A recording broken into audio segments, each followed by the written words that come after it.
And today we're picking up where we left off yesterday, talking more about pausing and the use of pauses to make you sound conversational. It's key number 15 in our keys, our jangle of keys, our keyring of keys on the those keys to conversationality, how to sound more natural, how to sound much more authentic when you've got a script or when you are ad-libbing around some bullet point notes. Be conscious of how you sound when you explain something to a friend and try and capture that feeling, that mood, what kind of zone you're in to sound conversational on air as well. In the show notes today, you'll see an example, and what I want you to do is to pause this podcast in about 10 seconds' time and read that phrase aloud as though you're reading it to someone else. Okay, pause now. Okay, so probably you might have read that sentence along the lines of this. The future behaviour of America as the current lone superpower is terribly important to China, not only because America can disrupt China's vision of a harmonising world by doing its own thing in the Middle East and elsewhere, but also because a recession in the American economy caused by debt deficits, etc., would immediately have a knock-on effect in the Chinese economy. Okay, now I want you to scroll down a little bit further in the show notes and see the next set of directions.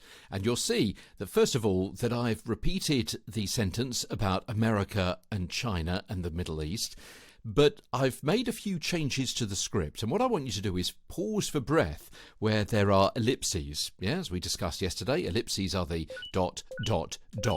Yeah, and I want you to intonate a word when it's in bold, so that you'll be able to see where the bolds are there. They've got asterisks either side of them. So America, for example. Speak more quickly where words are run together and slow down where a phrase has been underlined.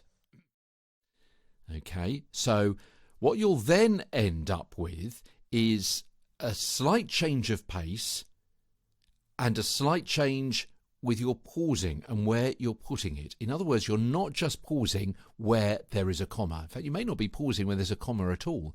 And it's going to make you sound much more conversational, much more natural, much more off the cuff, as though you're speaking spontaneously, as though you're ad-libbing these thoughts, yeah, rather than reading them.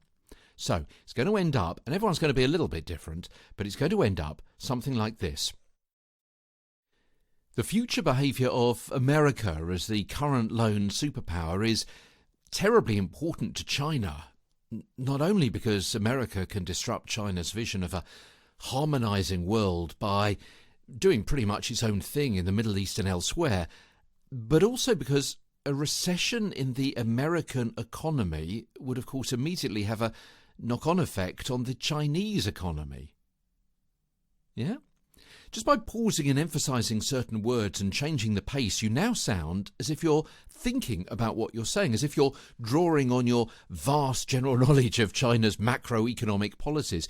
You've also been a little bit sneaky and thrown in a word or two, pretty much, and of course suggesting you're familiar with the economic relationship between the US and China. But all of these things help add a feeling of conversationality, of authenticity, of spontaneity to what previously was a set and written script. Tomorrow I'm back with Key 16 to Conversationality. We're talking about Rhythm Nation as Get a Better Broadcast podcast and Voice Over Voice continues. From London, I'm Peter Stewart.